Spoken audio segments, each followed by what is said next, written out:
Kuna kitu pia tunajisahau Watanzania. Watanzania tunajisahau hapa. Baraka za mtoto huwa zinatoka kwa baba. Baraka za kweli kabisa za mtoto huwa zinatoka kwa baba. Ukirejelea vitabu vya dini vyote, baraka za mtoto zinatoka kwa baba. Ukirejelea imani za Kiafrika zote, baraka za kweli za mtoto huwa zinatoka kwa baba.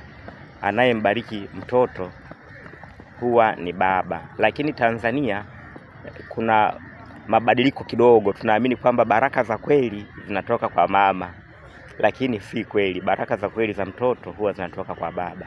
Kwa wazazi, msiwafiche watoto baba zao, maana watakosa baraka za kweli kutoka kwa wazazi wao wa kweli, kutoka kwa baba zao. Kwa mwambie mtoto baba yake wa kweli ili apate baraka za Mwenyezi Mungu za kweli, maana baraka za mtoto zinatoka kwa baba.